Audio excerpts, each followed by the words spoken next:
Hello दोस्तों, एक बार फिर से वेलकम है आपका। डिविडेंड डिक्लेरेशन डेट पर क्या होता है, एक्स डिविडेंड डेट पर क्या होता है, रिकॉर्ड डेट क्या होती है और पेमेंट डेट क्या होती है। और ये डिविडेंड दोस्तों कितने प्रकार का होता है, खासकर जब ये डिविडेंड का पैसा हमारे बैंक अकाउंट में आता है तो इस पर पहले इनकम टैक्स काटा जाता है, वो कितने परसेंट काटा जाता है। इन सब चीजों को दोस्तों हम समझने की कोशिश करेंगे, लेकिन उससे पहले हमने ये समझना है कि डिविडेंड होता क्या है।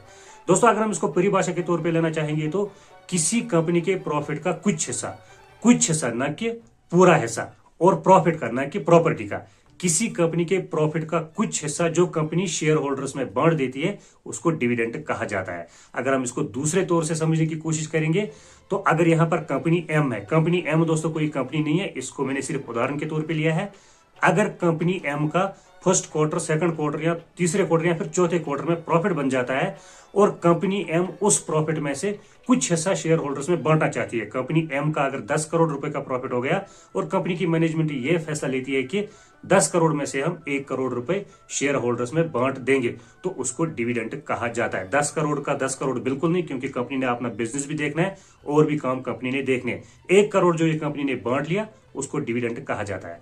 दोस्तों इसमें शेयर होल्डर के भी फायदे होते हैं और कंपनी के भी फायदे रहते हैं। कंपनी के जो फायदे रहते हैं दोस्तों, जो लोग कंपनी के ऑलरेडी यानी कि एग्जिस्टिंग शेयर होल्डर होते हैं कंपनी में, उनकी रुचि इस कंपनी के प्रति और भी बढ़ जाती है। और शेयर होल्डर का जो फायदा रहता है, जो शेयर होल्डर ने शेयर खरीदा होता है इस कंपनी में, उस शेयर की प्राइस चाहे घट रही हो चाहे बढ़ रही हो वो अपनी जगह है, लेकिन ये डिविडेंड का पैसा उसको अलग से उसके बैंक अकाउंट में आ गया, न कि ट्रेडिंग अकाउंट में। और दोस्तों अब सेकंड पार्ट जो है इसका, डिविडेंड कितने प्रकार का होता है। दोस्तों डिविडेंड 3 प्रकार का होता है, फाइनल डिविडेंड, इंटरिम डिविडेंड और स्पेशल डिविडेंड। जो फाइनल डिविडेंड होता है दोस्तों, ये साल में सिर्फ एक बार मिलता है, जब Q4 के रिजल्ट आते हैं या हम उनको फाइनेंशियल ईयर के रिजल्ट्स भी कहते हैं। जब वो रिजल्ट्स आते हैं तो उसमें ज्यादातर कंपनियां फाइनल डिविडेंड डिक्लेयर करती है, यानी ये साल में सिर्फ एक ही बार मिलता है। दूसरा होता है इंटरिम डिविडेंड। दोस्तों इंटरिम डिविडेंड साल में एक बार भी मिलता है, 2 बार भी, 3 बार भी, इवन 4 बार भी कोई कंपनी इंटरिम डिविडेंड दे देती है। फर्स्ट क्वार्टर में भी ये मिलता है, सेकंड क्वार्टर में भी, थर्ड क्वार्टर में और क्वार्टर फोर्थ में भी ये कंपनी अनाउंस कर देती है। अगर ये साल में एक बार मिलता है तो इसको दोस्तों इंटरिम डिविडेंड कहा जाता है। अगर दूसरी बार मिलता है इसको हम कहेंगे सेकंड इंटरिम डिविडेंड। अगर तीसरी बार मिलता है उसको कहेंगे थर्ड इंटरिम डिविडेंड। अगर चौथी बार कोई कंपनी देती है तो उसको बोलेंगे फोर्थ इंटरिम डिविडेंड। तीसरे नंबर पे होता है दोस्तों special dividend. Special dividend final dividend और इंटरिम डिविडेंड से हट के होता है। इस डिविडेंड का शेयर होल्डर को बिल्कुल भी फायदा नहीं रहता है और ये डिविडेंड लेना भी नहीं चाहिए। इस डिविडेंड में जो आपको पैसा मिलता है डिविडेंड का, वो शेयर प्राइस से डिडक्ट होता है। इसको दोस्तों समझने की कोशिश करेंगे।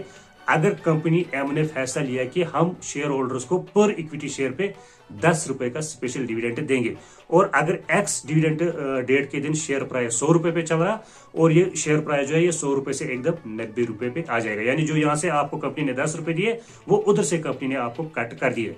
ये डिविडेंड वही लोग लेते हैं जिनको थोड़ा डिविडेंड के बारे में बिल्कुल कम नॉलेज रहता है, तो इस डिविडेंड को देखकर लोग कंपनी में एंट्री मारते हैं इस डिविडेंड के लिए।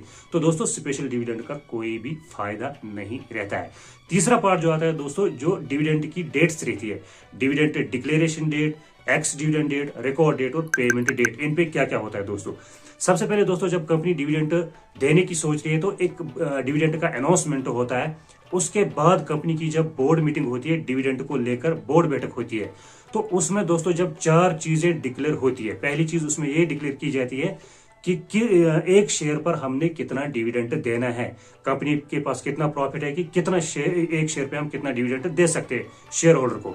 दूसरा, इस डिविडेंड की एक्स डिविडेंड डेट कब रखी जाएगी, रिकॉर्ड डेट कब रखी जाएगी और पेमेंट डेट कब रखी जाएगी। दोस्तों जब ये चारों चीजें जिस दिन ये डिक्लेयर हो जाती है तो उस दिन को हम बोलते हैं डिविडेंड डिक्लेरेशन डेट। सेकंड आती है दोस्तों ex dividend date. Ex dividend date से पहले शेयर को एक दिन खरीदना पड़ता है, उसको एक्स डिविडेंड डेट कहा जाता है।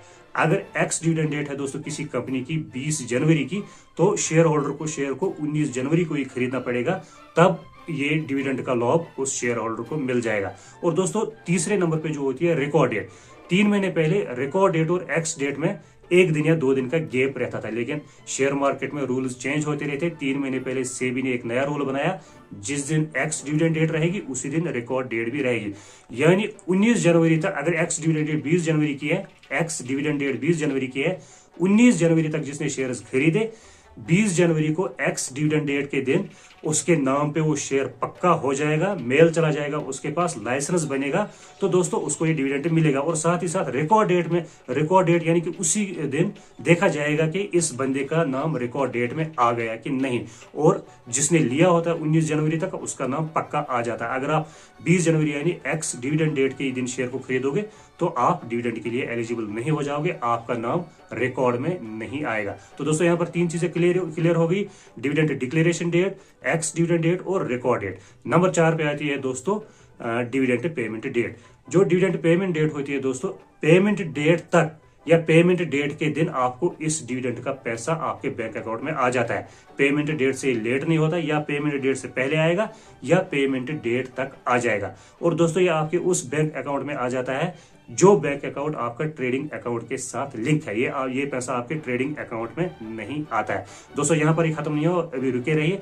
जो ये डिविडेंड का पैसा आता है इस पर इनकम टैक्स भी लगता है। जब हमारे बैंक अकाउंट में दोस्तों ये पैसा आ जाता है तो पहले इस पर इनकम टैक्स काटा जाता है। कितना काटा जाता है दोस्तों, ऊपर ये वीडियो है, इस पे क्लिक कर लीजिए, इसमें गहराई से मैंने जानकारी दी है। दोस्तों जनवरी 2024 में जो कंपनियां स्टॉक स्प्लिट लेकर आ रही है, बोनस इशू लेकर आ रही है, राइट इशू का ऑफर लेकर आ रही है, जिन कंपनियों की एक्स डेट रिकॉर्ड डेट सामने आ चुकी है या अपकमिंग में है, उन पे बहुत जल्दी वीडियो आ रहा है। वीडियो को लाइक कीजिए, चैनल को सब्सक्राइब कीजिए। आज के लिए इतना ही, खुदा हाफिज़।